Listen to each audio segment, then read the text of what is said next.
CFC Fan TV. I'm delighted to be joined by the one and only Jack Davies. He's back on the channel, finally. Hello. Jack, it hasn't been a brilliant year, but it hasn't been quite as bad as everybody else seems to think it's been. We're in a cup final. Yeah.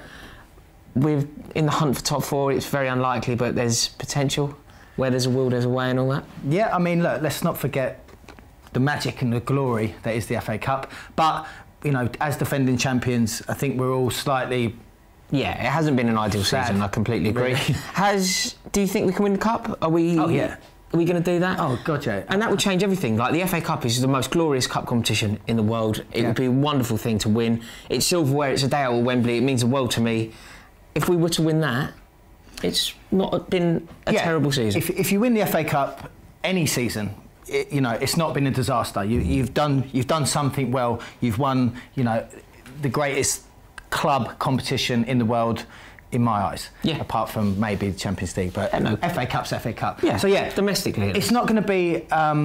It's not going to be the funfair that it was last year when we won the league, but it's not going to be a complete disaster, Ron. Absolutely. Yeah. So we've been having a chat off camera. We were talking about what we need to do in the summer to make us the force that we were once before.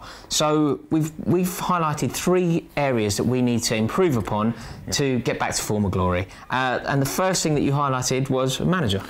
Yeah, we got to clear up the uncertainty surrounding the manager's role at the moment. Personally, I would love it if Conte stayed. I think that's very interesting. Yeah, I think, you know, looking around at other people that could come in and replace him and other names that have been bandied about, Luis Enrique, for instance, you know, I would rather stick with Antonio. We know what he's about. We know what he's already delivered. You know, hopefully an FA Cup and the league. 2 seasons at the club, a league and an FA Cup. It's not bad. It's not bad, especially under, you know, all the situation that he's been living under with not being backed and the rest of it.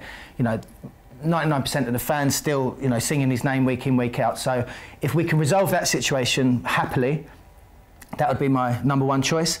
But if not, we need to start thinking about who the next man should be. Right. So we need. Who do you think? If we actually do you know what? I resigned myself a few weeks ago. It was after the Tottenham game. I resigned myself to the fact that he was going to leave. Right. I think that the performance that we put in is such a big game. We had such a proud record against them. It was nearly 30 years that they hadn't won at Stamford Bridge. I was very proud of that record. It meant so much to me. The fact that we let that slip, and then the following week got a pitiful draw against West Ham, I just didn't think there was a way back, and I resigned myself to the fact that Antonio Conte was going to leave.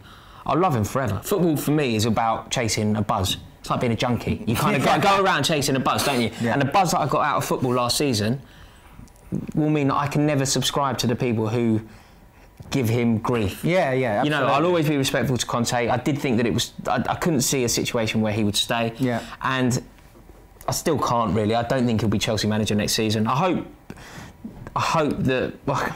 I also think that it would be quite... It's a nice opportunity to bring in somebody, and for me, I quite like what Jardim's done at Monaco. Yeah. That seems to be a very interesting one. I mean, papers currently seems to be pointing towards Luis Enrique. Bit of an abrasive character. Yeah. Is another moody manager going to go down well at Stamford Bridge? I think the other thing is, when you look at his record, I think it's very easy to win trophies when you've got Superman himself playing up front for you. And that's what he achieved at Barcelona. He did well, but when you've got Messi on form, Luis Suarez doing what he can do, and Neymar, you know, knocking on the door for a Ballon d'Or. It's not bad. Yeah, it does make your life a lot easier. So yeah, I think Jardim would be my choice. But it'd be very interesting to see how this one plays out. But your first choice, though, would be Conte to stay. Yeah. Very interesting. The second thing that we've highlighted, and the second position that we need to sort out, you think that something needs to change in the middle? Yeah, I think N'Golo needs a little bit of help, just to take a little bit of the burden off Kante's shoulders. I think he delivers week in, week out, and whoever goes in alongside him might have a good game, might not. And I want someone a bit more that we can rely on a bit more in the same way we can with Kante. So I'm thinking. Do you think Bakayoko can still be that man? Is there hope for him? He came into a league. He was meant, you know. I mean, look, I'm sure there's hope for him because he looked like he was a quality player when he was at Monaco. It hasn't worked for him in my eyes in any way really at Chelsea. He got a really good run in the team. You know, the manager backed him consistently after poor performance after poor performance, I think, in so many games this year. So I think he's got the potential, sure. He's still really young. So there's no need why he needs to be like, you know, Mr. Superstar right away. Maybe he's got another season to learn. Maybe we get someone like Nangalang from Roma. Yeah. And maybe, you know, Bakayoko can, you know, learn a bit, and next season maybe he can be the main man. But I just feel we need someone else right now in the middle alongside Kante. Yeah, I think that's good. And then you had one more suggestion. You thought that we needed something. I think you referred to it as a Galactico. Yeah, I wouldn't mind a Galactico. Remember when we used to get them all the time? You used to pick up the paper and it was like, oh, right. Yeah, sign Robin, sign Essien, sign Makaleli. Yeah, and, you know, they were fun those days. So, yeah, I feel like we need another big name, a big superstar to come in. You know, talking of Galacticos, why not someone from Real Madrid? Yeah, especially if Courtois is going to get snapped off us. You know, let's take Isco or someone like that. Yeah, and that would be an incredible thing, because our forward-thinking prowess at the moment is very easy to nullify, because it can be more complex than this. But on baseline level, if you stop Hazard playing, you kind of stop Chelsea playing.